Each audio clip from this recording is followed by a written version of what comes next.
What it do, family? It's your girl Tamika, and I am back with another video. Shout out to my family, S&T Squad, Drip Set. What it do? I appreciate you guys for coming back and tuning in. I love y'all the long way. I truly do. Look, we about to jump right into this video. Nipsey Hussle. I ain't gonna lie, y'all. It took me a grip to do this video.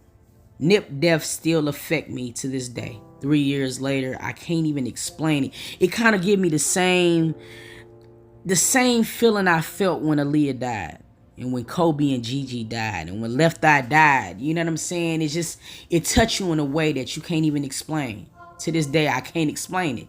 Anyway, Nip was born August 15th in Crenshaw, Los Angeles. He actually grew up with his brother Sam, his sister Sam, you know what I'm saying, or whatever.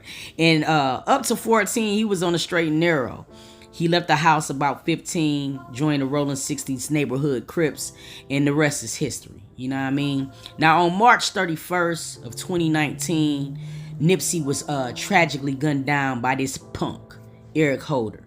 I can't stand this man. I ain't even gonna pretend on this video to be politically correct. I don't like this man not one bit, and I hope he continue to get hit with the minks for the whole duration of his stay in jail.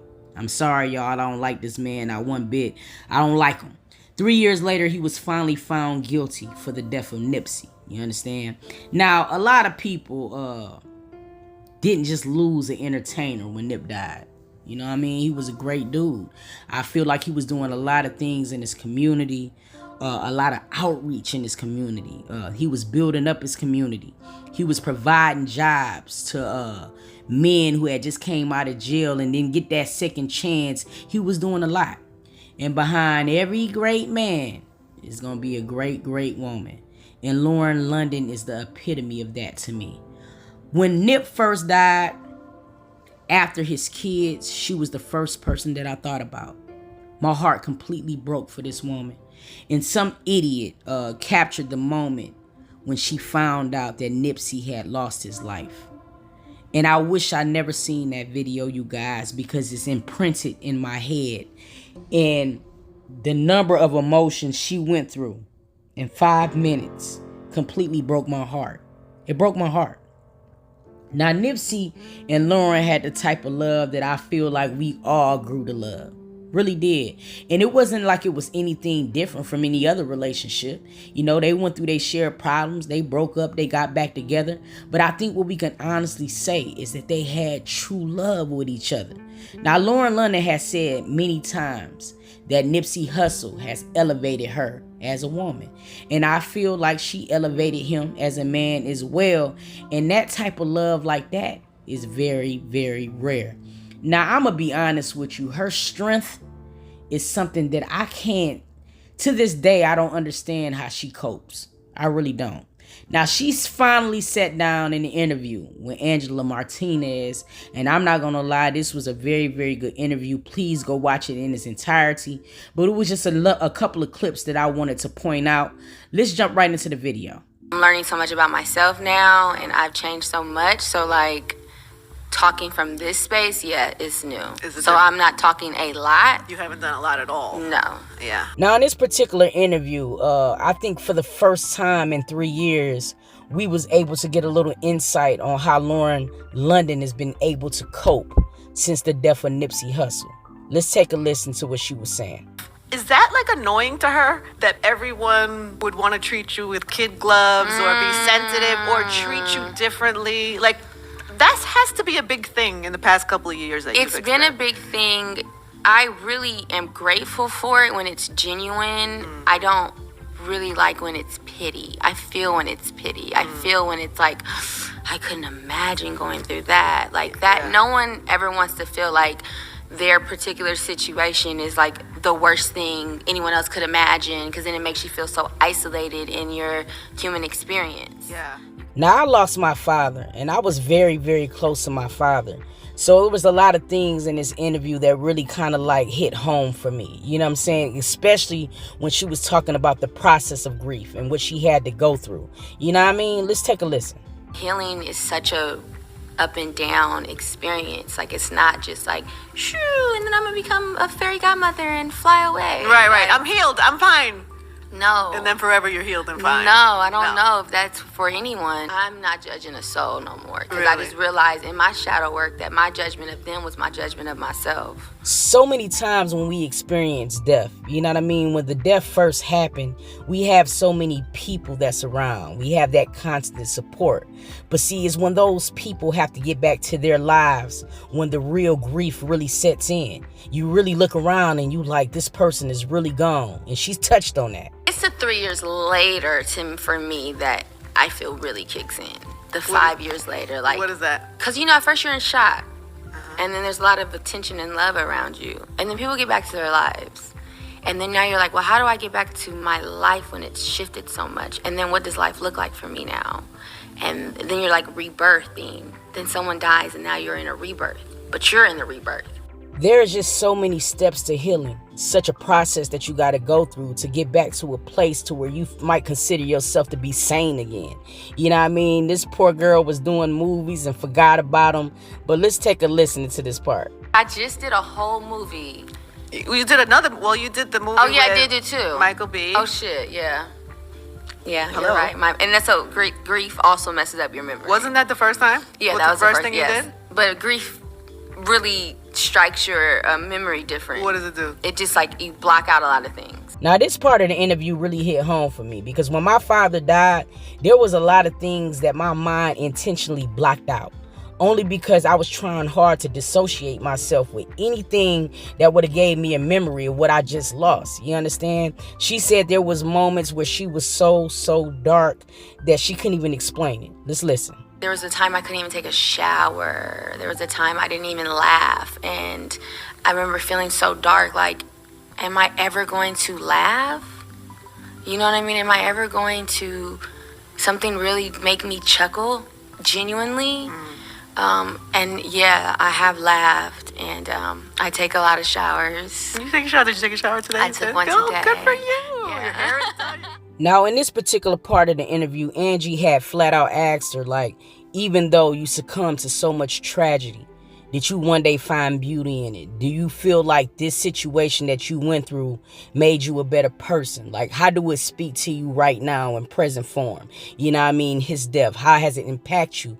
I mean, and when it used to be so dark, do you see any light now? Let's listen. Do you feel like having had gone through such a trauma and tragedy that there's something also beautiful that you get after going through that? Yeah, I think so. I'm just more present as a mom. You know what I mean? And I have this like freedom of just focusing on them and my relationship with God. Because I had a pretty traumatic childhood that I needed to get some peace. Now this is my second trauma, and this is my second quest for deeper spiritual understanding. So now I was like reading all the books, but now I'm applying all the books. Now this was one part of the interview that I was actually waiting for. Angie asked her, how is it that you're able to live in LA? Do you want to move? You know what I'm saying? Because in LA, there's a constant reminder of Nipsey Hussle somewhere. On every block, on every corner, there's going to be a mural. There's going to be something, you know what I mean? Or whatever. How does this impact your grief? You know what I mean? Are you able to move on? Do it set you back? Do it bring you back to when you first learned about his death? All of that. Let's take a listen. I was thinking about you when I landed. I was like, either you see, like, Nipsey is everywhere in Yeah. LA. There are murals. There is like... Oh yeah, no, it's not easy. And then I thought, I wonder if Lauren has ever thought about moving, or does she enjoy being I want to move all the time. I just know it's not the right time for my family if I leave. But you also love LA. I love it. It's tattooed on me. Yeah. To the death of me, I love LA, but it's too heavy for me right now. I was also intrigued by this part of the interview. How Nipsey's death impacted her faith. You know, because I feel like when we all lose somebody who we care about, the first things that we do is we question God. We ask him, like, why me? Why me? You know what I mean? In my case, I did the same thing. I had a lot of questions to God. You know what I mean? He had a lot of answers he needed to answer to me because I did not understand, like, out of both parents, one of them was on drugs, one of them wasn't. Why would you take the parent that was doing the most for me? Let's take a look. I remember hearing people used to say, you know, you don't really have a relationship till you question God. And I had a lot of questions afterwards. Real ones. You want to share any? I just was like, you know, I prayed really hard when I heard he had got shot, and so then I felt like, oh, did my prayer didn't work, so prayer didn't work. So then I was like, what's really going on? Why? How? I feel like God dropped the ball on me. Now, Angie did get down to the nitty gritty, and she asked the questions I think we all wanted to know the answers to. And one of the questions was, how did Lauren London feel about love? How did love look to her now? After losing the love of your life, how do you even start dating again? Do you want to date again? You know what I mean? It's all of those questions. And you know what? She answered them with no problems. Let's take a listen. If you don't want to answer this or you don't like the question, we throw it away. What? But where are you with love? Oh, this doesn't bother me because here's the thing. I have another perspective on relationships, and you don't want to have that conversation with me. Okay. I think a lot of them are ego-driven and they're not pure. I believe that too. So why would I take myself in this vulnerable state into my ego and I'm trying to get out of it? Now, this was very interesting to me. I think we've all been in relationships that was ego driven. You know what I mean? Sometimes we get in a relationship and we lose sight of just want to build with that person and making that person be better. But sometimes we get in relationships and we want to possess that person. She also spoke over a couple of other things too. Let's take a listen to it before we wrap up the video. Relationships are hard as fuck. Absolutely. Right? And so Mine was it was very hard. Hell yeah. because we make it like a fantasy in our heads. Like No. you guys had the perfect relationship. You were on the horse. Listen, we saw you on the horse. We had It was pure a- love. We had pure love, but that does not mean that we were not human and our egos did not get attached into aspects of our relationship. But we definitely had pure love. But you had enough intention to probably like dissect Always. or break down. Always. Okay. Good intentions. But break that down for people. Yes. About relationships and ego, and because some people probably don't even think about that. No, and I didn't think about it until I wasn't in relationship anymore because of the death, right?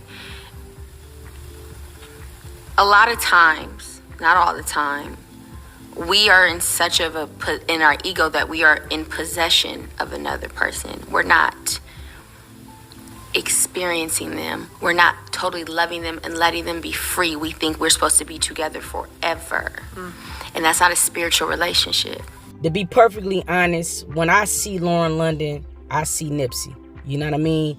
And the beauty in this is that they had a place in each other's lives that is going to speak beyond this world. You know what I mean? After they pass away, I really feel like their souls is going to find each other once again. You know what I mean? I truly, truly believe that in my heart. Now, she spoke on how she felt about Nipsey. Let's listen. And I've experienced pure love. I am not without pure love. I might not ever be married, but I experience pure love. And that's with You Nip. experience it now. With Nip. I got that. Powerful. I want to know how you guys feel, though. Drop it down in the comments. I want to know. Meet me in these comments. I love y'all, and until next video. Peace.